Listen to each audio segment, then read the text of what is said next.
Rekaman. Baik, kita mulai Prof ya, Ya, Bang Hidayatullah. Baik, Bismillahirrahmanirrahim. Assalamualaikum warahmatullahi wabarakatuh.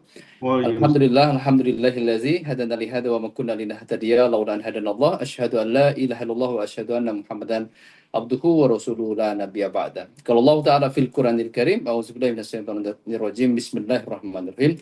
Ya ayyuhallazina amanu in tansurullaha yansurkum yusabbit aqdamakum al-ayat. Terima kasih banyak kepada Profesor Steki, kemudian Direktur Eksekutif YLBH Hidayatullah Pusat, sahabat saya, lawyer Soleh ini, pejuang, Insya Allah amin. Insyaallah. Kemudian nanti akan ada pengacara dari Dr. Tifa ini, dan pengacaranya Roy Suryo, Bang Woi, Al-Katiri. ya, Insya Allah beliau akan bergabung. Nanti bisa kita kuliti berkaitan dengan kasus yang kemudian sedang dihadapi saat ini. hmm, Tema kita pada malam hari ini adalah berkaitan dengan Undang-Undang Polri yang baru dan bayang-bayang Polri sebagai institusi super body. Kita akan bahas topik ini. Mudah-mudahan topik ini akan menjadi apa istilahnya menambah pengetahuan bagi kita semua, terutama bagi para praktisi hukum dan para penegak hukum. Baik, untuk sesi pertama saya akan berikan kesempatan terlebih dahulu kepada Profesor Steki. Saya persilakan, Prof. ya baik. Assalamualaikum warahmatullahi wabarakatuh. Waalaikumsalam warahmatullahi wabarakatuh. Ya, polisi lagi ya, yang tidak ada habisnya kalau kita bahas, mulai dari dulu bergabung dengan ABRI, kemudian bersama TNI maksud saya, lalu ada pemisahan antara TNI dan Polri, sampai kemudian eh, kekinian ya, yang saya kira tidak lepas dari berbagai pro kontra.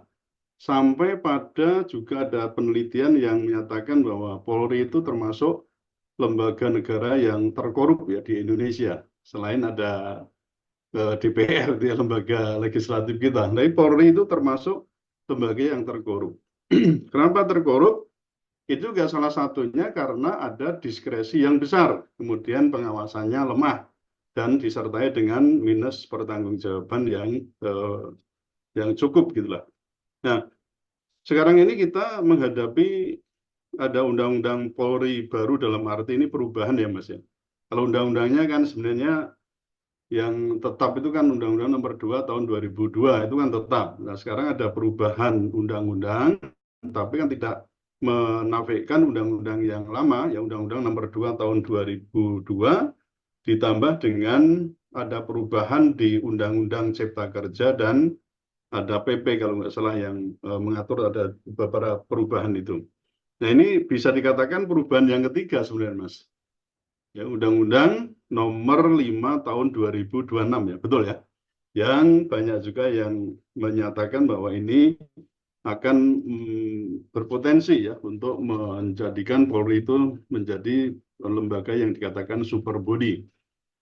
Super body itu berarti menunjuk pada sifat yang bisa dikatakan superlatif gitu ya. Jadi tertinggi, kemudian tidak tertandingi gitu ya, lebih powerful dibandingkan dengan, mesti ada pembanding kenapa jadi super dengan khususnya lembaga-lembaga penegak hukum lainnya, mestinya begitu ya. Kalau kita mau agak supaya agak linier di situ. Nah, sebenarnya kemunculan atau kekhawatiran untuk menjadi institusi yang super body itu kan sudah dimulai sejak Undang-Undang Polri yang lama, ya Undang-Undang Nomor 2 Tahun 2002. Dalam terutama yang dikhawatirkan kan dulu masih, wah ini kok kayak masih seperti di fungsi ABRI gitu loh ya. Artinya banyak polisi aktif yang jelas itu kalau saya katakan menyusup ya ke segala lini kekuasaan negara. Apakah itu di kementerian dan di badan-badan negara kan itu bisa dikatakan itu kalau nggak salah dihitung ada 4.300 jabatan sipil yang diduduki oleh TNI oleh polisi, dan setelah disaring katanya hanya 300 ya jabatan sipil yang dalam arti ini sifatnya manajerial ya dalam hal pengambilan kebijakan itu. Tapi yang 4.000 itu bisa dikatakan ya di bawah itulah ya, tidak bisa mengambil kebijakan, hanya sebagai pembantu atau mungkin ajudan atau apalah ya, banyak sekali di situ. Nah sebenarnya yang lalu kita cermati juga, kita harusnya memperhatikan putusan MK nomor 114 tahun 2025 itu loh Mas, yang sebenarnya itu mengamputasi ya pasal 28 ayat 3. Yang di situ dinyatakan bahwa anggota Kepolisian Negara Republik Indonesia dapat menduduki jabatan di luar kepolisian setelah mengundurkan diri atau pensiun dari dinas kepolisian. Kan ini sebenarnya di penjelasan kan lalu ada timbul penafsiran yang macam-macam kan, artinya sampai kemudian ada 4.300 jabatan sipil yang diduduki oleh polisi yang aktif, bukan yang sudah pensiun gitu loh. Nah ini sebenarnya kan mengkonfirmasi bahwa sebenarnya ini lembaga betul-betul akan bisa menjadi super body, artinya bisa mengontrol, menyelusup ke semua jaringan kekuasaan negara. Nah anehnya Mas, kalau kita lihat justru di Undang-Undang Nomor 5 Tahun 2026 itu pasal 28 ayat 3 itu dicabut Mas. Dicabut kemudian ditambahkan pasal 28A yang itu prinsipnya mengatur bahwa polisi yang aktif itu bisa menduduki jabatan sipil apa sepanjang masih ada kaitannya dengan itulah ya, ada keamanan, ketertiban, ada pengayoman, ada penegakan hukum macam-macam, ditambah kalau itu ada penugasan dari presiden atau kalau ada permintaan institusi yang bersangkutan. Nah, sementara pasal 28 ayat 3 sudah dihapus ini. Ini gimana nih? Nah, gitu loh. Ini juga jadi masalah yang menurut saya mungkin yang paling besar di Undang-Undang nomor 5 tahun 2026 itu kayaknya itu terutama pasal 28 ayat 3 itu dihapus, kemudian disusupi dengan pasal 28A yang itu mengatur tadi ya. Jadi tetap bisa itu meskipun aktif menjabat di jabatan-jabatan sipil itu sepanjang kan itu kan dibutuhkan, kemudian sepanjang ada kaitannya dengan tugas polisi, kemudian juga atas perintah presiden dan seterusnya itu, wah itu sudah. Memang dalam hal ini Kapolri tidak bisa itu, tapi kalau saya lihat di sini memang kayaknya itu masih berupa cek kosong. Tidak tahu nanti kalau misalnya muncul PP, karena kan ketentuan lebih lanjutnya itu akan diatur dengan PP. Nah PP-nya bagaimana ini? Kan itu kan? Kalau PP-nya nanti juga artinya Pak Presiden itu lebih memihak pada polisi, ya sudah, berarti ini sebenarnya cek kosong yang kemudian diterjemahkan dengan peraturan pemerintah. Nah, jadi kemudian hal-hal yang sebenarnya juga kita khawatirkan sejak awal, mungkin sudah kita pernah bahas itu ya, mengenai KUHAP. Mas kan ini berkecimpung dengan KUHAP terus.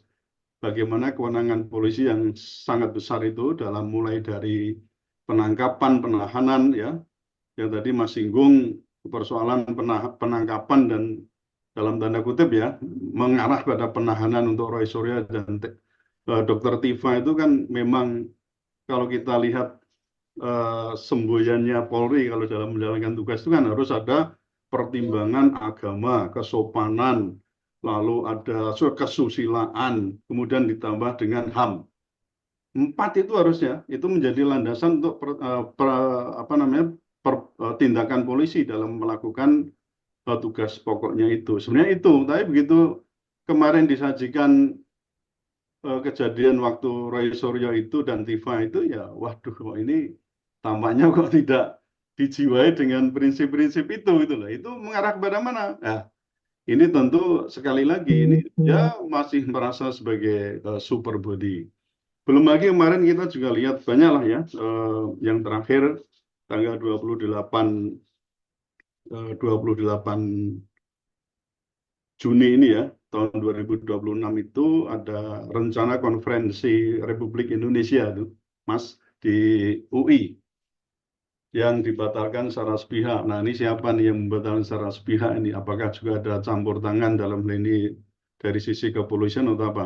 Nah, tapi saya ingin sampaikan di sini bukan persoalan saya itu melakukan apa ya kebencian atau apa tidak, tapi ini kan sebagai koreksi ya bahwa kekuasaan yang terlalu besar, kemudian diskresi yang terlalu besar, minus pengawasan dan seterusnya itu sebenarnya bisa mengarah pada persoalan pembentukan institusi yang bisa dikatakan super body. Belum kalau kita lihat lagi juga fakta Mas Chandra, bahwa praktek yang disebut dengan extrajudicial killing, kemudian unlawful killing, nah itu saya kira masih ya juga, maksudnya kita sudah mengalami banyak itu. Berapa ratus orang yang terbunuh ya karena belum mendapatkan atau diperiksa atau memperoleh apa itu namanya ada proses peradilan yang ada yang due process of law begitu. Nah sehingga kalau kita lihat fakta-fakta yang seperti tadi saya sampaikan itu memang ada kekhawatiran bahwa Polri itu akan menjadi super body ya institusi yang super body ditambah dengan adanya undang-undang kepolisian yang baru yaitu Undang-Undang Nomor 5 Tahun 2026 sebagai perubahan yang ketiga atas Undang-Undang Nomor 2 Tahun 2002. Nah, karena sebagai lembaga yang sifatnya super body dan juga kebetulan berada di bawah presiden ya. Jadi presiden itu membawai termasuk kejaksaan itu ya, Kepolisian Negara Republik Indonesia di dalamnya juga ada Kompolnas. Itu memang berada di bawah langsung presiden ya. Ini dinyatakan itu di pasal berapa ini disebut bahwa eh, Kepolisian Negara Republik Indonesia dan Kompolnas itu berada di bawah presiden dan bertanggung jawab pada presiden. Itu di pasal 37. Nah, oleh karena itu ketika itu menjadi lembaga super body dan itu berada di bawah langsung presiden, misalnya dari dulu ya bisa dimanfaatkan sebagai alat untuk apa namanya menjalankan ya tanda kutip kalau dalam teori itu di police state ya. Police state itu berarti kepolisian dipakai oleh dalam tanda kutip ya penguasa yang jahat untuk apa melaksanakan dalam tanda kutip itu kemauan-kemauan yang mungkin ya bisa dikatakan termasuk dalam jahat pun itu bisa dipakai. Nah, dalam hal ini bisa dikatakan ya dalam bahasa Inggris disebut dengan police being a political tool. Ya, jadi polisi itu sebagai alat untuk alat bagi penguasa untuk mempertahankan kekuasaannya atau kalau sekarang ada teori juga ya yang disebut dengan authority legalism ya kalau nggak salah ya. Nanti Mas Chandra itu yang dulu sempat juga menyampaikan itu. Nah, oleh karena itu dalam hal ini kalau menurut saya memang untuk mencegah adanya polisi sebagai super body itu saya kira pengawasan ya. Pengawasan itu harus ada lebih ketat begitu. Mestinya kayak DPR, misalnya Komisi 3 ya, kemudian juga Kompolnas itu ya, mestinya bisa menjadi pengawas, belum termasuk namanya Dewan Kode Etik atau apalah, yang efektif gitu loh. Bukan maksudnya bukan malah juga kayak Kompolnas ya, terkesan menjadi jubirnya dari kepolisian, nah, itu misalnya, itu jangan sampai begitu. Nah, kalau sudah seperti itu ya mana bisa itu polisi itu kemudian bisa dikontrol ya tidak menggunakan apa tidak melakukan abuse of power dan seterusnya karena memang apa sih yang tidak dimiliki oleh polisi gitu ya ya jaringan pendanaan senjata ya dari yang sederhana sampai yang super canggih punya semua ya lalu kalau apalagi nanti ditambah dengan mereka itu sudah menyusup ke dalam tanda kutip ya menyusup artinya ke semua lini kekuasaan. Di kementerian apa saja hampir ada polisi. Sampai kemarin ya KPK saja kan. Sekarang ya nggak saya ketua KPK Pak Setio itu kan juga dari polisi. Masih aktif juga. Coba Anda bayangkan, kira-kira kalau jabatan-jabatan sipil semacam itu mestinya dipegang oleh sipil dalam arti bukan polisi atau NI, kemudian dipegang oleh mereka, kalau terjadi hal-hal misalnya terjadi corruption di bidang kepolisian, kira-kira gimana gitu loh. Jadi memang banyak konflik of interest ketika ini ya polisi menjadi super body nanti berkaitan dengan pertanggungjawaban body tersebut, maksudnya institusi tersebut. Ini yang saya kira berbahaya untuk ke depannya. Dan selain pengawasan itu memang nggak tahu lah nanti kan memang banyak juga yang sebenarnya ingin mereview ya undang-undang ini ya ketika misalnya persoalan eh, penghapusan pasal 28 ayat 3 itu yang cenderung ditambah dengan pasal 28 ayat 28A itu yang bisa dikatakan sangat memungkinkan polisi aktif untuk menduduki jabatan-jabatan sipil. Termasuk yang di pasal 14 itu kalau nggak salah ya, ada bahwa Polri itu termasuk ada keinginan di situ, maksudnya ada rencana di situ adalah turut dilibatkan dalam hal pembinaan hukum nasional. Nah, sementara kan sebenarnya kita sudah tahu sendiri kan, BPHN sudah ada toh. Nah, ini nanti apa enggak tumpang tindih dan wah kayaknya kok kalau kita lihat tuh polisi itu dalam tanda kutip ya HNGABI. Saya ngomong HNGABI itu pokoknya kabeh iso gitu ya. Hampir semuanya itu bisa dilakukan. Apa yang tidak bisa dilakukan oleh polisi, apa yang tidak bisa dijabat oleh polisi, hampir semuanya. Nah ini kalau nanti sudah kayak dalam tanda kutip itu dui fungsi yang dulu seperti ABRI itu berjalan, ya udah kita akan menjadi namanya police state. Yang itu berarti menempatkan polisi sebagai super body. Sementara itu Mas, mungkin yang bisa saya sampaikan. Terima kasih. Baik, Prof. Apa yang bisa dilakukan, Prof, untuk membatasi kewenangan Polri? Apakah tadi, Prof, Kompolnas harus diberikan kewenangan melakukan tindakan hukum, misalnya pemeriksaan, penyidikan, hingga penetapan tersangka, misalnya begitu, Prof? Nah, Untuk mestinya artinya pengawasan itu harus diperketat. Dan kalau perlu ya Kompolnas itu punya taji gitu loh. Taji dalam arti bukan hanya memberikan saran, kemudian di Lemdiknya gimana, bukan itu ya. Tapi tajinya itu betul-betul bisa mengamputasi ya, atau paling nggak mencegah terjadinya abuse of power itu bagaimana caranya. Tentu ini bekerja sama dengan Dewan Kode Etik, Mas. Ya, Dewan Kode Etik, lalu Kompolnas bersama DPR. Karena nanti ini kan harus kolaborasi. Untuk apa? Ya kalau perlu kan rekomendasi keras gitu ya. Kalau perlu bisa. Ya, karena soal memberhentikan atau apa istilahnya itu memecat dan seterusnya itu kan ada kelembagaan tersendiri di polisi. Nah, makanya kan ini hanya persoalannya ya kayak Komjak ya, jaksa kemudian juga Kompolnas itu kan hampir sama Mas. Kekuasaannya hanya paling sebatas rekomendasi. Sama dengan kayak apa itu Mas yang mengawasi KY. bukan itu yang pemerintahan secara umum. Ombudsman. Ombudsman itu kan sama itu. Apa punya tadi apa? Rekomendasi ya itu hanya sekedar rekomendasi tapi kekuasaan yang paling kuat itu di mana? Kan pada pucuk pimpinan atau kalau ini presiden, kalau polisi berarti di atasnya adalah presiden. Makanya kan ini sebenarnya harusnya kolaborasi antara dalam hal pengawasan ya, selain ya masyarakat, gitu. Tapi masyarakat tuh apa mau mengawasi polisi macam mana? Nanti melaporkan malah jadi masalah nanti karena sekarang di KUHP sudah ada undang-undang, betul kan? Undang-undang maksudnya di KUHP ada pasal yang kita menghina dalam tanda kutip ya, atau mungkin mengkritik yang meleset ke penghinaan atau apa kepada lembaga negara aja kan bisa diadukan. Meskipun itu deliknya kan aduan, tapi kan potensi ini juga besar. Jadi, aduh ini sekarang bukan main, agak berat kita malah justru.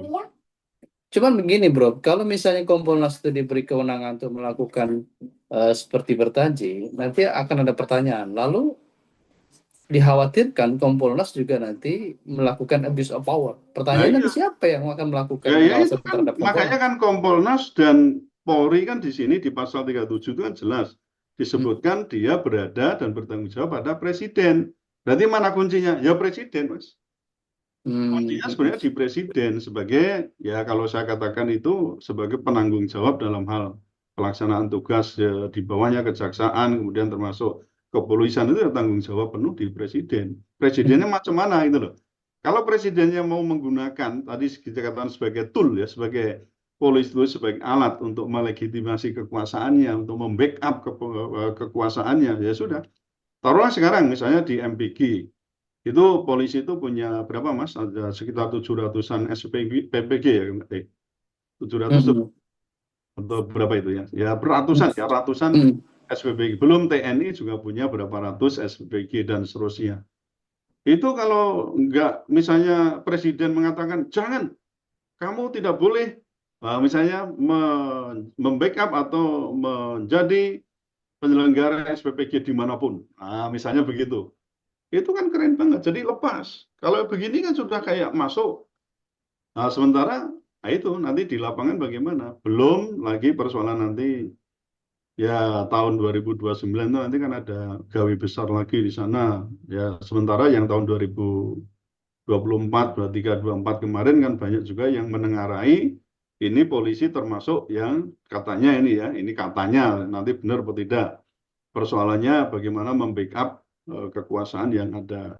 Sampai ada istilah parcok gitu ya, partai coklat itu sebenarnya kan itu sebenarnya itu betul tidaknya, tapi itu sebenarnya yang ya menggambarkan bahwa ini tidak bisa netral gitu ya. Dikatakan tidak mau, ini sebenarnya kan ada juga nih di pasal perubahan itu sebenarnya sama yang awal juga begitu bahwa polisi itu tidak boleh berpolitik praktis kan itu, tidak menggunakan hak pilihnya.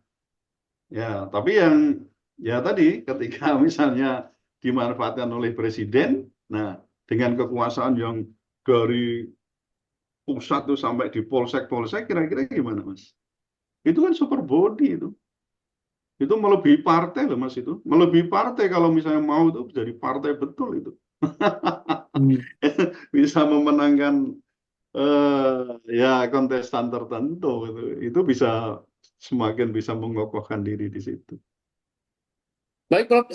Saya beralih dulu ke dari Direktur Eksekutif LBH Hidayatullah. Abang Anda?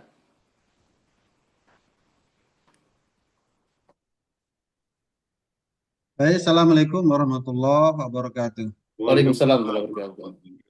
Silakan Abang Anda. Kedengaran ya Bang ya? Kedengaran, Bang?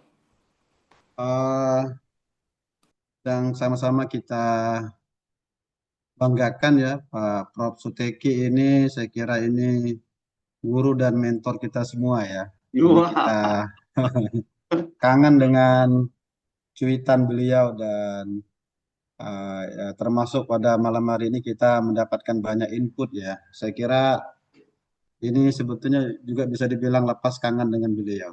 terima kasih. Bang Chandra Purna Irawan yang juga selalu saya banggakan, seluruh audien ya, para peserta pada Zoom malam hari ini. Mungkin saya perkenalan dulu nih Prof. Kalau Prof tidak perlu lagi diperkenalkan karena sudah terkenal. Saya sudah bisa dibilang membersamai LBH ini sudah mungkin tahun ke-10, ke-11 ya, tidak hilap. LBH Hidayatullah. Dan memang kita mengakui mau tidak mau kita berbicara penegakan hukum di Indonesia ya. Ini memang salah satu dari eh, 4 komponen aparat penegak hukum memang kepolisian inilah yang sepertinya memang paling dominan ya. Kita yang berhari-hari berkutat dengan urusan pendampingan hukum, selain juga nanti kita berkutat dengan edukasi hukum ya seperti malam hari ini. Rasa-rasanya kan memang sudah bukan rahasia umum lagi ya. Eh, Kepolisian memang apatah lagi dengan munculnya undang-undang baru ini, perubahan ketiga dari Undang-Undang Nomor 2 Tahun 2002, ini semakin memang memperkuat. Gitu ya. Saya kira ini satu kritik yang juga perlu kita harapkan sampai mungkin ya kepada pihak dalam hal ini kepolisian itu sendiri sebagai satu kritikan yang membangun ya. Karena tentu tidak ada yang sempurna. Terbukti kan undang-undang yang pertama lahir itu ini sudah mengalami perubahan-perubahan gitu ya. Nah, saya kira, tapi sebelum saya menyentuh ke konten ataupun substansi dari bahwasanya eh, kepolisian ini sudah seperti menjadi sebuah institusi super body, saya kira memang eh, tentu sebagai sesama aparat penegak hukum di sini kan tidak hanya kepolisian ya, ada kejaksaan, ada kemudian juga kehakiman dan pengacara ya. Kan kita eh, sama-sama harus saling menghargai ya, saling berdiri, saling apa namanya? Karena memang empat ataupun komponen dari aparat penegak hukum ini memang harus memang saling berkaitan. Nah, tentu sebetulnya kita mengapresiasi secara khusus ya undang-undang ini. Kalau kita baca dari tujuan ya, dari perubahan undang-undang ini memang sangat bagus, ya. Sangat bagus. Kan undang-undang ini menegaskan transformasi Polri harus diarahkan pada pembentukan institusi yang lebih terbuka, transparan, profesional, berintegritas, dan berkualitas dalam memberikan pelayanan pada masyarakat. Cuma kan pertanyaan besarnya dari arah dan tujuan transformasi Polri ini, bagaimana ukuran keberhasilannya kan? Bagaimana standar indikatornya sehingga memang eh, transformasi Polri ini berubah. Sebetulnya kan ada hal yang menarik juga dari eh, apa namanya Dewan Transformasi Polri yang kemarin ada dua lembaga ya. Ini juga ada semacam tarik menarik ya. Yang faktanya hampir-hampir tidak berpengaruh. Terbukti kan dalam undang-undang ini ternyata juga tadi sudah disampaikan oleh pada Pak Prof tadi, ada putusan MK saja ternyata tidak berpengaruh ya. Padahal sudah ada putusan MK yang menyebutkan bahwasanya eh, yang menyebutkan fungsi Polri di dalam bidang-bidang di luar dari kepolisian itu kan eh, tidak boleh ataupun dengan dikatakan dia wajib mengundurkan diri. Ya putusan MK nomor 114 garing PUU garing 23 garing 2025 yang menegaskan anggota Polri aktif wajib mengundurkan diri atau pensiun jika ingin menduduki jabatan sipil yang tidak terkait dengan fungsi kepolisian. Tapi faktanya ya dalam undang-undang ini justru diperkuat gitu ya. Malah dihapus, Mas. Oke, gitu ya. Jadi Pasal memang 28 ayat 3 yang dihapus. ya ini kan menandakan bahwasanya undang-undang Polri yang baru ini, perubahan ketiga ini semakin memang menunjukkan eh, kepolisian dalam hal ini Polri ini semakin memang terjadi penguatan ya, baik secara institusi maupun secara wewenang ya. Walaupun memang kalau kita bedah sedikit ada penguatan dari sisi pengawasan yang di Kompolnas ya. Walaupun tadi juga betul kata Prof, sepertinya kalau seperti ini Kompolnas ini kalau hanya berdasarkan undang-undang ini saja, tidak kolaborasi ataupun tidak dibersamai oleh katakanlah DPR, oleh Dewan Etik mungkin ya, ataupun nanti mungkin dari pengawasan secara sipil, ini karena kan kalau kita baca tadi kan dia ditunjuk juga oleh Presiden kan. Dan kekhawatiran sekira sangat beralasan dan sangat wajar kalau memang seperti itu. Khawatir Kompolnas malah menjadi stempel saja. Walaupun memang ada semacam perluasan ya, wewenang dan lain sebagainya. Nah, saya kira memang ini satu hal yang perlu kita diskusikan. Walaupun Prof izin, barangkali semacam apa ya, tetap kita juga harus memberikan satu penyegaran ya kepada publik dalam hal ini.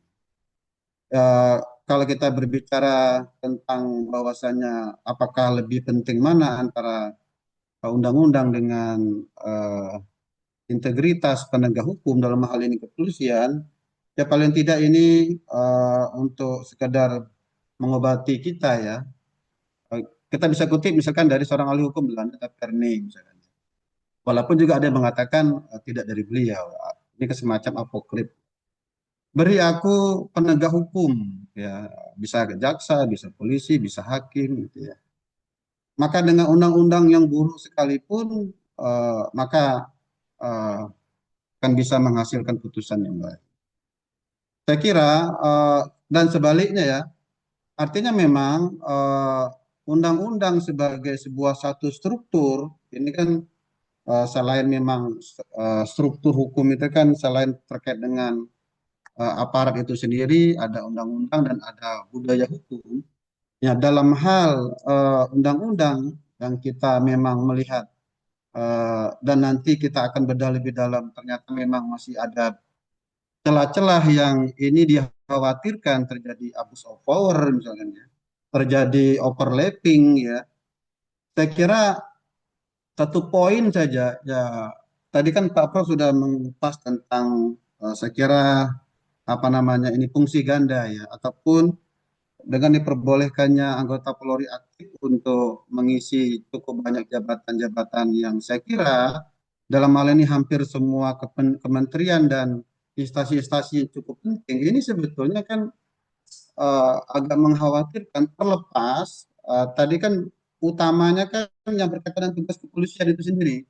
Tapi kan ada pasal-pasal yang lain yang jika dibutuhkan, jika diperlukan gitu ya, atau bahkan sifatnya darurat ya, termasuk kan perluasannya kan cyber gitu ya, kemudian pengamanan objek vital nasional kalau kita baca undang-undang ya, kemudian dan eh, hal-hal yang lain yang memang mungkin dibutuhkan gitu ya.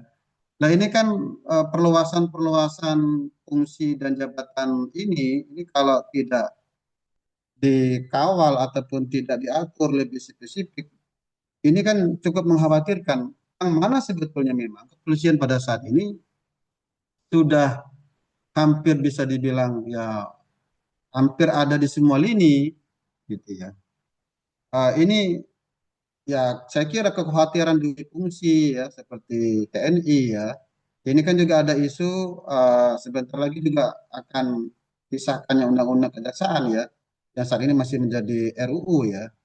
Nah, yang memang yang kita agak sesalkan ini kan partisipasi publik sepertinya masih sangat kurang gitu ya.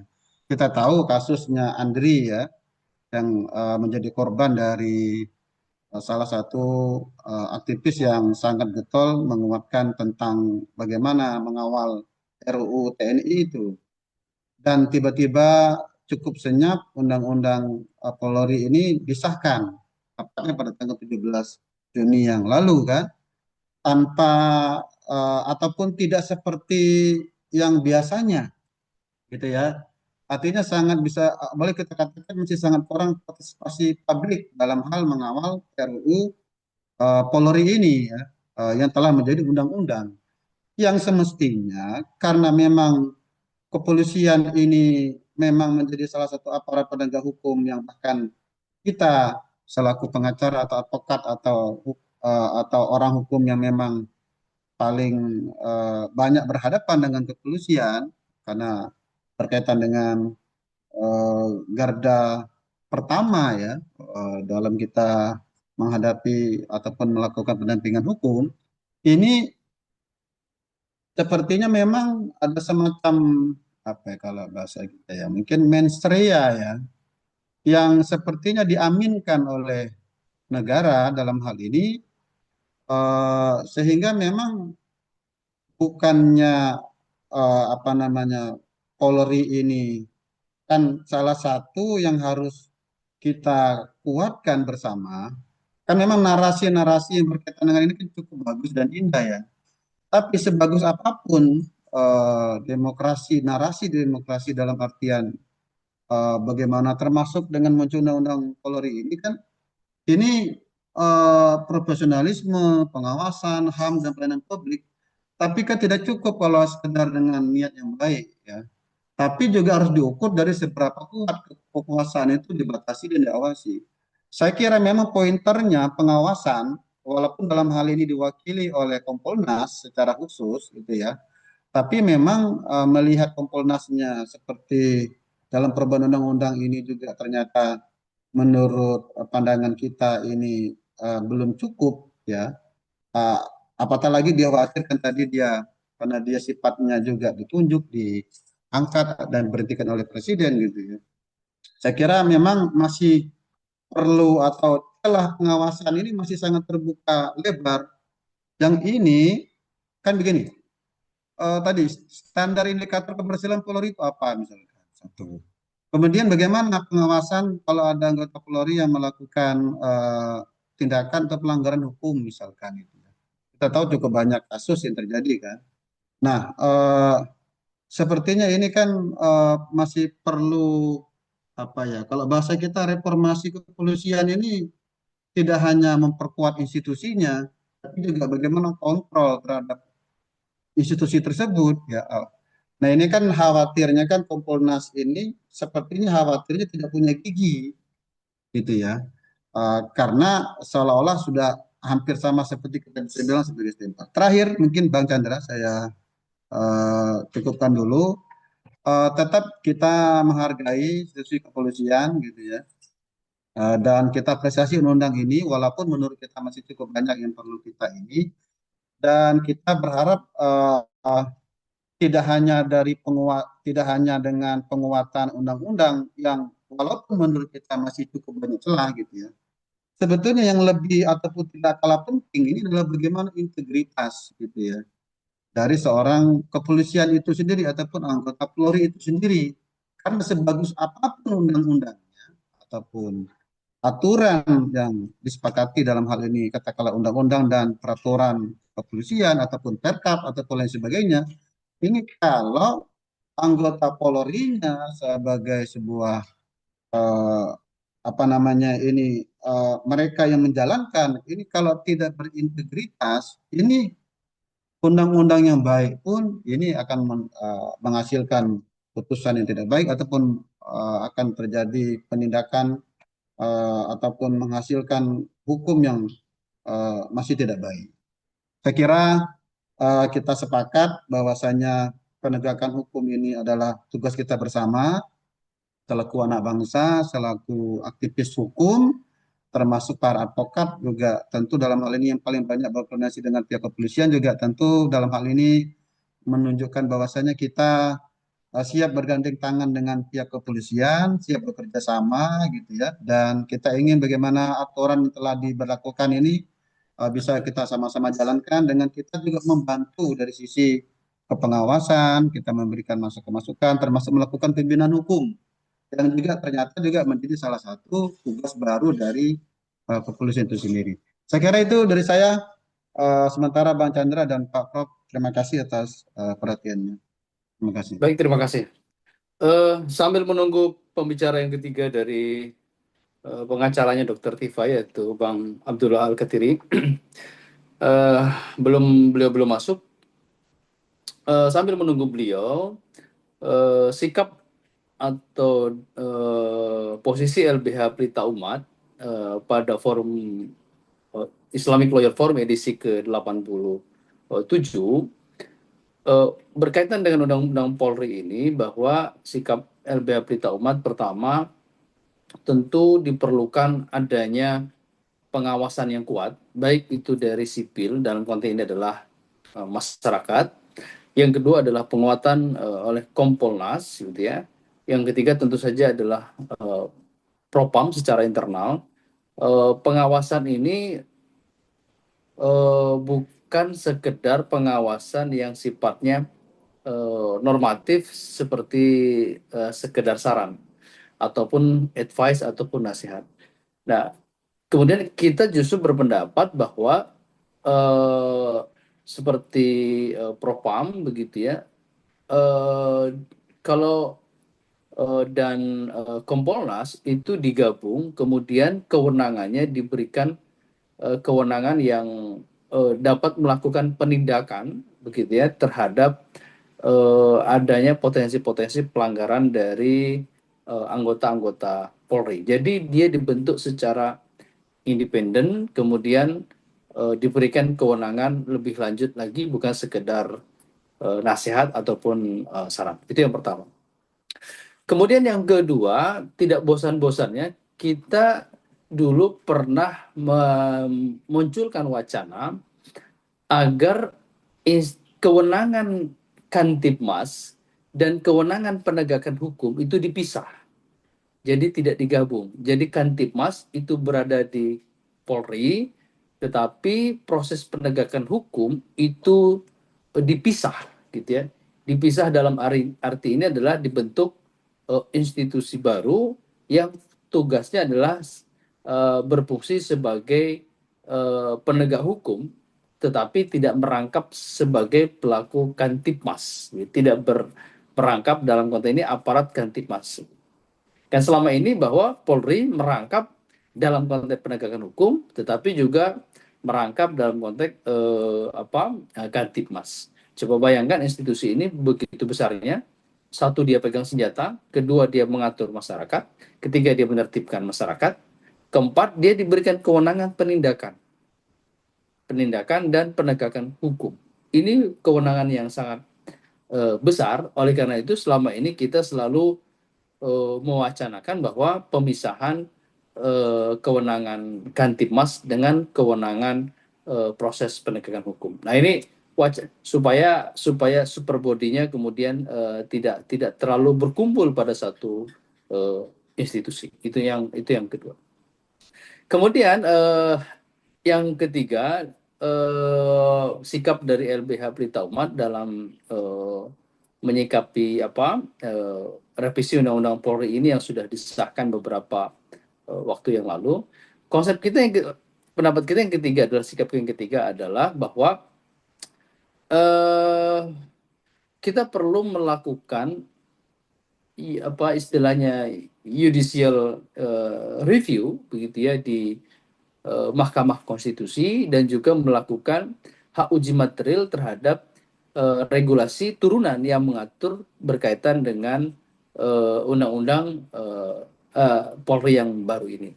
Nah, untuk poin yang ketiga ini saya kira perlu adanya kerjasama dari semua elemen untuk proses judicial review di Mahkamah Konstitusi dan hak uji material di Mahkamah Agung berkaitan peraturan turunan dari undang-undang revisi Polri yang terbaru ini. Nah, itu saya kira sikap dari LBH Pelita Umat dalam konteks revisi ini. Bukan berarti kita tidak tidak mencintai Polri, bukan demikian, tetapi perlu kita pahami bersama bahwa lembaga yang kemudian memiliki kewenangan yang begitu besar dikhawatirkan di kemudian hari ada orang-orang tertentu begitu ya sebagian orang, saya kira tidak semuanya, sebagian orang-orang tertentu yang kemudian menyalahgunakan kewenangan itu sehingga berpotensi untuk merugikan pihak-pihak lainnya. Nah ini saya kira sikap dari LBH Pelita Umat 3 poin.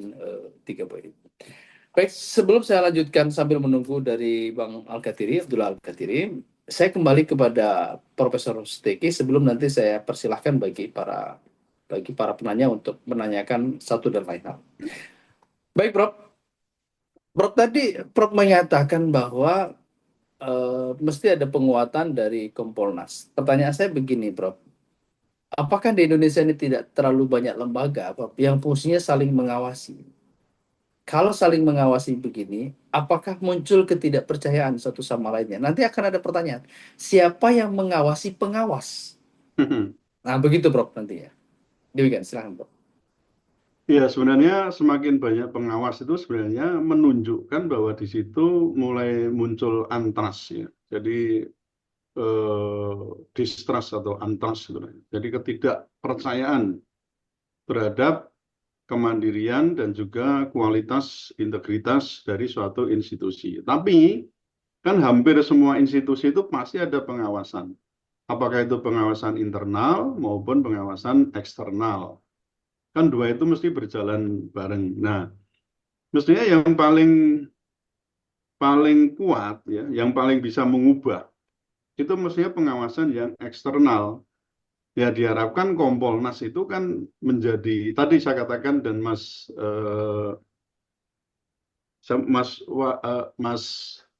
Daitullah? Ya, Hidayatullah. ya Mas siapa? Hidayatullah, ya Mas Betul. Hidayatullah. Dari LBH-nya juga LBH apa ini? Hidayatullah. Ya, LBH Itulah Hidayatullah. Prof. Dua-duanya itu sebenarnya kita satu sepakat tadi, termasuk jenengan juga. Nah, makanya kan kalau pengawasan terhadap Kompolnas siapa? Nah, tentu Presiden, karena Presiden itu membawahi langsung Kompolnas, ya, juga termasuk ke Lembaga Kepolisian Negara Republik Indonesia itu. Nah, yang tidak kalah pentingnya tadi, Mas, DPR itu kan juga punya fungsi kelembagaan, fungsi pengawasan. Nah, mestinya juga terutama Komisi 3 itu yang juga ketika ada perubahan-perubahan atau penyimpangan-penyimpangan yang ada di tubuh Polri segera. Nah, tidak kalah pentingnya tadi masyarakat, tapi tadi saya katakan masyarakat sipil atau apa yang akan mengawasi itu, termasuk kami itu di beberapa perguruan tinggi, ya, Undip itu sebenarnya sudah punya namanya PSK, ya, Pusat Studi Kepolisian. Tapi ya dari dulu itu kayaknya fungsi pengawasan sipil, ya, terutama dari akademik itu juga kurang kuat juga, karena lebih banyak, maaf ya, dulu itu menjalankan ya proyek-proyek yang diberikan oleh kepolisian ya kepada kami, tapi studi yang sifatnya kritis kemudian sampai pada menggigit itulah ya, sampai kepada perubahan itu tampaknya masih kurang. Nah, sekarang ini tentu mungkin di beberapa universitas ada PSK. Nah, itu mestinya juga diberdayakan, tapi harus open mind gitu loh. Dan yang polisi itu juga harus membuka diri. Kalau memang mau diperbaiki, itu kan tidak bisa dari internal, tapi justru perubahan-perubahan yang menuju perbaikan yang secara radikal dalam tanda kutip itu mestinya dilakukan dari sisi eksternal. Nggak bisa mengharapkan dirinya sendiri berubah, itu sangat sangat sulit. Itu harus ada attraction, ya, namanya ada pengaruh dari luar yang sangat kuat yang itu bisa mengubah. Tapi sejauh ini yang kalau kita perhatikan memang polisi itu kan punya, saya katakan, karakteristik pekerjaannya. Yang pertama tadi disertai dia di antara law and order pekerjaannya, maka dia ada diskresi dan bahkan diskresinya itu sangat luas, dan kalau nggak benar menggunakannya itu bisa ke abuse of power. Dan polisi juga diberi kewenangan untuk apa? Untuk melakukan kekerasan, ya, dalam tanda kutip itu mestinya terukur. Kekerasan yang terukur. Karena memang polisi itu kan simbolnya keras, kekerasan itu. Ada pentungan, ada borgol, ada pistol, ada macam-macam, itu simbol kekerasan. Nah, oleh karena polisi itu berada di garda terdepan yang tadi sudah disinggung juga oleh Mas Hidayatullah, jadi dalam penegakan hukum kan dia posisinya di in optima forma. Jadi di garda yang terdepan. Karena terdepan yang langsung bersinggungan dengan masyarakat, terutama dalam penegakan hukum yang Mas tadi sebaiknya itu dipisahkan itu, ya. Nah, jadi dia bisa menangkap, tidak menangkap, menahan, tidak menahan. Istilahnya dulu kan SSK itu kan, suka-suka kami kan itu kan. Nah, itu justru nanti akan berakibat pada jenis pekerjaannya yang disebut dengan tainted occupation. Jadi pekerjaan yang berlumuran noda atau pekerjaan yang berlumuran dosa dalam, ya, pengertian yang lebih luas itu memang begitu, Mas. Ini kan istilah ini muncul di Amerika. Ya, sebesar Amerika, tapi polisi-polisi tetap punya potensi untuk pekerjaannya itu adalah pekerjaan yang berlumuran noda, berlumuran dosa. Nah, makanya saya juga sepakat kalau sebenarnya yang perlu diperbaiki itu adalah persoalan integritas diri. Kalau dulu, misalnya contoh nih ya, dari di tahun 70-an itu kan Inggris menjajah Afrika dengan hukum yang bolong-bolong, ya, istilahnya hukumnya bolong-bolong, hukumnya tinggal genap, penegakannya nggak jelas, ya, dimanfaatkan penguasa. Tapi Inggris itu datang ke Afrika dengan yang disebut English gentleman. Pejabat-pejabat termasuk polisi yang datang ke sana itu punya English gentleman, yaitu apa? Kepribadian yang tidak mudah disuap, tinggi hati, pekerja yang jujur, adil, macam-macam. Itu justru mampu menambal bolong-bolongnya hukum di Afrika. Nah, maka tadi betul kalau Mas Hidayatullah menyatakan udah sebaik apapun atau seburuk apapun, maksudnya seburuk apapun peraturan, ketika integritas penegak hukumnya itu jempol gitu ya, itu bisa terpercaya, ya integritas moralnya juga tinggi. Yang tadi saya katakan, pekerjaan polisi mesti ini di pasal ini ada kok, bahwa pekerjaan polisi mesti di backup dengan apa, nilai-nilai agama, kemudian kesusilaan, kesopanan dan HAM. Oh, kalau ini itu membackup pekerjaan mereka, mestinya itu ya. Tapi panjenengan ya lihat sendiri kan, dalam praktek itu ya masih banyak kita temukan penyimpangan-penyimpangan yang betul-betul itu. Nah, makanya kita sebenarnya juga ingin menanyakan soal kemarin ada komisi reformasi polisi dan macam-macam, hasilnya malah kayak Undang-Undang Nomor 5 tahun 2026 ini. Dan tadi saya singgung lagi bahwa lo kok malah ayat 3 pasal 28 kok malah dihapus tuh piye gitu loh. Coba itu, anggota Kepolisian Negara Republik Indonesia dapat menduduki jabatan di luar kepolisian setelah mengundurkan diri atau pensiun dari dinas kepolisian. Nah, penjelasan itu sebenarnya kan kalau menurut saya yang jadi pro kontra kemudian di MK ditegaskan, ya memang harusnya begitu, kalau mau jabat di luar struktur kepolisian ya harus pensiun kan, itu kan. Harusnya kan begitu. Nah, ini malah dicopot tuh. Ada 28A, tapi kan itu menegaskan boleh, asal kan tadi. Nah, apa ini enggak jadi dui fungsi Polri. Kemudian juga bisa akan tadi potensi menjadi lembaga super body kan sangat besar. Orang ada di mana-mana kok. Betul kan? Hampir tidak ada lembaga yang NIR gitu ya, yang tidak ada polisinya. Coba gimana? Nah, tadi sama dengan Mas Chandra, saya bukan dalam rangka untuk benci polisi, enggak, tapi ini kan perlu kita koreksi. Siapa lagi yang mau kita koreksi? Apa polisi sendiri mau koreksi? Kan tidak. Ketika zona nyaman atau comfort zone itu sudah mereka miliki, ya ngapain harus bahkan sekarang ini ya, di pasal 30 itu pensiunnya kan malah ditambah tuh. Ya, yang semula kan paling 56, 58 itu sudah paling tinggi, sekarang 59. Itu paling rendah malah ya, maksudnya bisa 59 itu untuk tamtama dan bintara, 60 untuk perwira, gitu kan. Kalau perwira tinggi pangkatnya, maksudnya bintangnya 4, 60 plus 1 berarti 61. Yang sebelumnya ini masih kayak Pak Sigit itu udah berapa lama lagi aja mestinya pensiun. Nah, tapi ya nggak tahu itu kepentingan apa kok ada perubahan macam ini ya. Tentu ini kan persoalan comfort zone ya. Jadi ya, nanti malah yang fungsional itu bisa menyesuaikan dengan lembaga yang misalnya dia di kementerian apa, kalau itu fungsional sampai 65 itu baru bisa pensiun, ya 65. Kan begitu. Nah, nanti lama-lama ya kayak untuk TNI tentu nanti akan ikut sama ya, nggak tahu lah itu nanti konsepnya itu bagaimana ya. Tapi kalau kita lihat kok ya pasal 30 ini pensiunnya justru diperlama ya, 59 sampai 61, bahkan mengikuti dia tinggal di mana sesuai dengan fungsi atau jabatan fungsionalnya. Nah, kembali lagi, ini memang aturan dan nanti PP-nya itu macam mana kan? Ya, karena ditegaskan bahwa nanti lebih lanjut akan diatur dengan PP. Tapi saya yakin PP-nya akan menguatkan ini, Mas. Nggak mungkin lah PP nanti bertentangan dengan ini kan, nggak mungkin.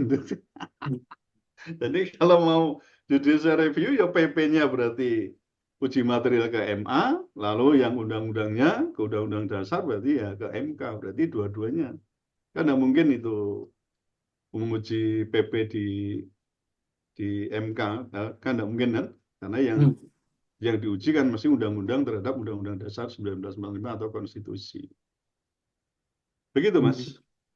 Oke, Prof. Sebelum kita masuk ke sesi berikutnya, ada yang menarik tuh, ini mesti didalami lagi lebih lanjut. Seperti di Jepang itu sebetulnya bisa dijadikan contoh dalam tanda petik ideal, Prof. Jadi terjadi pemisahan antara institusi Kantipmas itu dengan penegakan hukum. Jadi tapi ini mesti dipelajari lagi lebih lanjut bagaimana pola pemisahan institusi Kantipmas dan proses penegakan hukum. Jadi itu masih polisi semua atau kenapa? organisasi penegak hukumnya? beda institusi, Bro. Namanya apa itu? Eh go Kalau Amerika kan langsung ke jaksa ya, kayaknya lebih ke ya jaksa penegak lebih ke hukum itu. jaksa kalau ini. Hmm, Kalau di Jepang itu ada istilahnya koban, Bro. Koban dan Chujasho kalau nggak salah, Bro ya. Nah, hmm.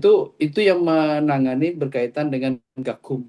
Tapi kalau berkaitan dengan Tipmas itu diserahkan kepada polisi-polisi lokal. Nah, nanti prosesnya bisa aja kerjasama.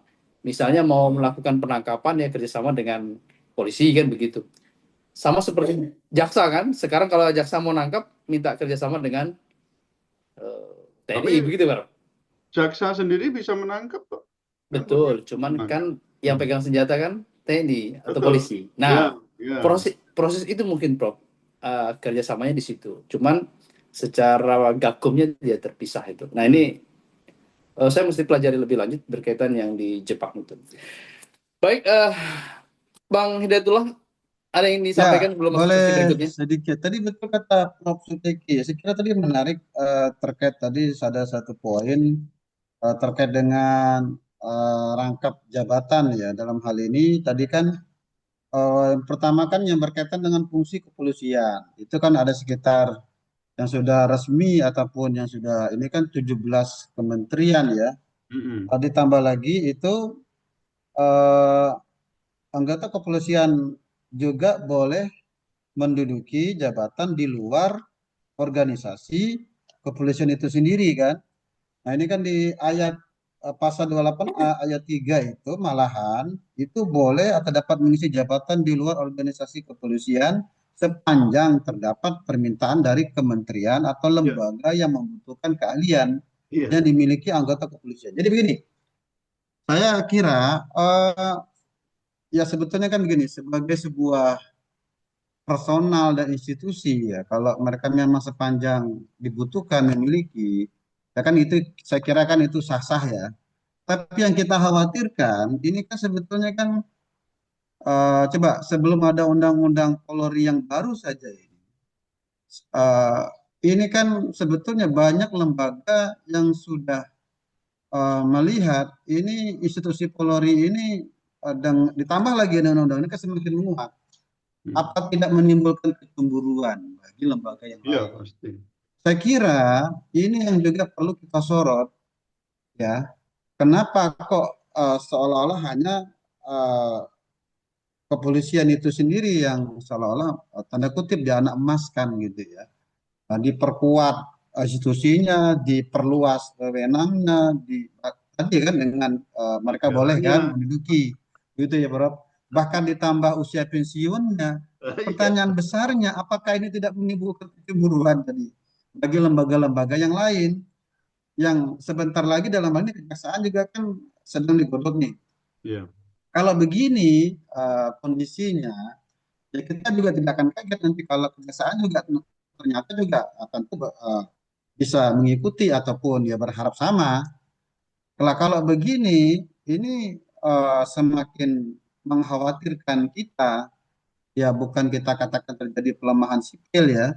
Ini kan istilahnya sipil saja dimasuki nih. Padahal mereka tadi kan kalau bahasanya Pak Prof tadi mereka sudah pegang senjata, mereka sudah mulai gakum sampai ke tadi kan Hmm. penindakan diperbolehkan lagi usia. Kalau begini saya khawatir memang orang akan lebih memilih jadi kepolisian itu sendiri akhirnya kan ya. Dan tentu kalau ada satu lembaga yang kuat, secara otomatis akan terjadi pelemahan terhadap institusi yang lain. Nah ini kan dalam sebuah negara demokrasi saya kira kan suatu hal yang tidak baik gitu ya. Apatah lagi tadi pengawasan walaupun Kompolnas tadi diberikan wewenang yang cukup luas gitu ya. Tapi kan juga pertanyaan besarnya kan apakah siapa tadi kan yang mengawasi Kompolnas? Apakah tidak dipilih, mohon maaf, orang-orang yang tanda kutip yang tadi kan? Jadi saya kira memang pertanyaan besar bagi kita dalam hal ini. Secara khusus tadi eh, mesti juga kita perhatikan ketimpangan atau abuse of power tadi ya yang akan menimbulkan hal itu. Ini kan bisa menimbulkan kecemburuan gitu ya. Bagi paling tidak aparat penegak hukum yang lain ya. Yang kita tahu kemarin banyak para hakim yang demo misalkan ya, gara-gara gajinya misalkan ya. Nah ini kan walaupun memang kalau kita perbandingkan misalkan gaji polisi dengan hakim, ya memang sepertinya kan masih tinggi hakim ya. Walaupun dalam beberapa katakanlah mungkin Kapolri beda dong ya. Nah, tapi kan dari sisi fakta di masyarakat kan sama-sama sudah menjadi rahasia umum juga kan bahwasanya Iya. pendapatan Polri memang kecil gajinya, tapi kan di luar itu karena mereka apatah lagi tadi boleh merangkap gitu ya. Ini kan sepertinya saya kira satu sisi Prof mohon izin nanti mohon pencerahannya. Selain menimbulkan kecemburuan, apakah ini tidak menimbulkan apa namanya istilahnya itu eh, ya menimbulkan distrust yang saya kira semakin jauh ya dengan aparat penegak hukum secara khusus karena tadi ada yang semakin kuat sepertinya yang lain malahan kayak tidak diperhatikan ya apalagi termasuk advokat kan kita tahu kan saat ini kan advokat ataupun dunia advokat kan ini kan sepertinya kan masih ataupun belum menemukan satu titik ideal ya sudah tidak digaji negara gitu ya. Mereka harus mandiri gitu ya. Kemudian juga bukan carut marut tapi kan dengan istilahnya ini kan bukan lagi single bar tapi sudah multi bar ya. Iya. Ini kan juga sepertinya tambah miris kalau kita melihat seorang pengacara atau advokat gitu ya. Ini kalau tidak pinter-pinter, mohon maaf mungkin dalam artian ya salah memang dia punya kemampuan ya. Ini kan kalau tidak nempel di law firm yang besar misalkan ya, ataupun dia tidak bisa membranding dirinya, ini kan sepertinya ya bahasanya katakanlah tidak terpakai ya. Ya. Berbeda dengan aparat penegak hukum yang lain. Saya kira ini juga perlu sama-sama kita berpikir rasional, objektif gitu ya. Artinya, yuk kalau memang kepolisian itu dikuatkan, tolong kuatkan juga dong, ya kan? Selesaikan misalkan permasalahan di dunia advokat nih, ya kan?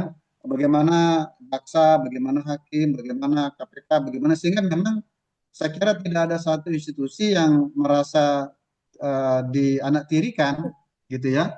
Jangan sampai benar sehingga apa yang disampaikan oleh masyarakat NKRI itu akan ada yang memplesetkan sampai bukan lagi negara kesatuan tapi negara kepolisian. Nah ini kan jangan sampai apa bahasanya ini ya yang disampaikan oleh masyarakat ini akhirnya ternyata menjadi kenyataan ya. Yang satu lagi Prof, saya agak bingung nih Prof. Tadi kan sudah ada putusan MK ya. Kok ternyata putusan MK ini kok eh, tidak berpengaruh ya? Seperti apa ini mekanismenya? Saya nggak paham.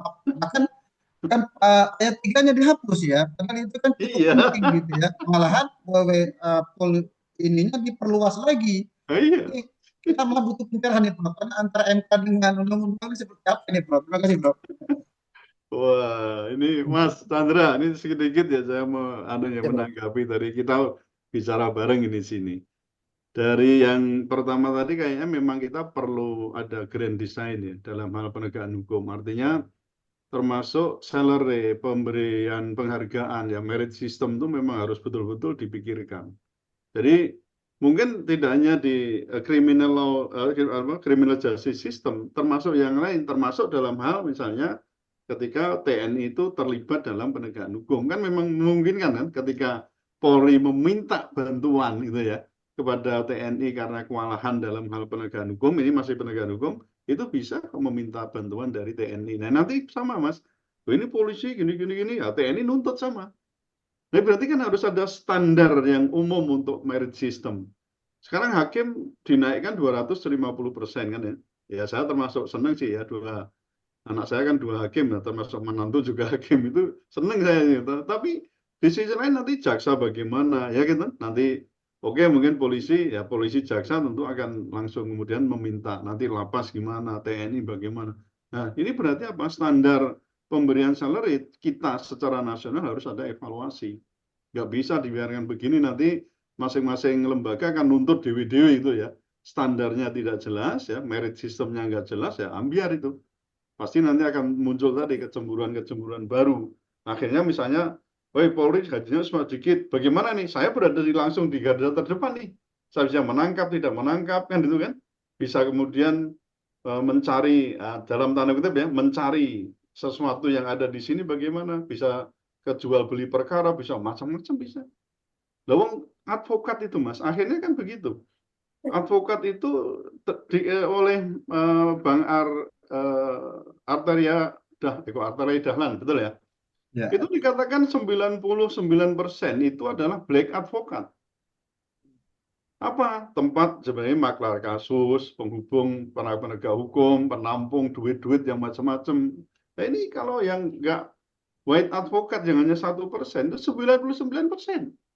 Kita gimana itu? Nah, caranya mengambil duit tadi karena apa? Advokat itu mandiri, golek duit dewe kan tuh kan, mencari uang sendiri, anu sendiri. Padahal kata konon menurut undang-undang advokat dia adalah penegak hukum. Loh sama-sama penegak hukum kami kok partikelir ini ya, swasta sendiri minta apa-apa semua sendiri. Nah, kenapa nggak ada bantuan? Nah, misalnya gitu ya. Ada mungkin standar yang memang jadi betul advokat minimal. Mungkin kalau perlu kalau negara mengeluarkan, why not gitu. Yang memang resmi digaji standarnya Anda adalah sekian. Tapi kan ada pembatasan, nggak mungkin ada sembarangan kan itu kan. Nah ini jadi grand design-nya kita harus punya dulu. Ini kalau nampaknya kita nggak punya grand design. Lalu yang kedua untuk putusan MK di tahun 2015 atau 14 tuh ya.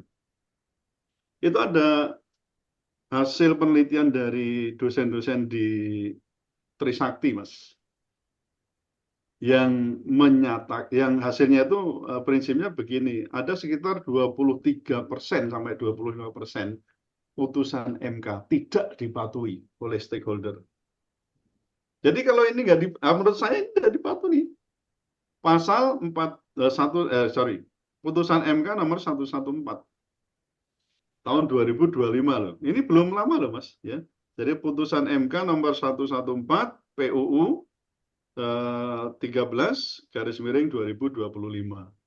yang pada prinsipnya kan menyatakan bahwa frase yang ada di penjelasan itu kan tidak berlaku. Berarti apa?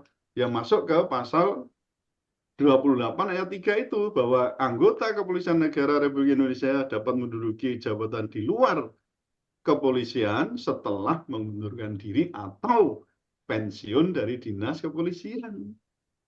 Itu pasalnya jelas kok. Baik, Prof. Kita perkaya nanti di ini apa?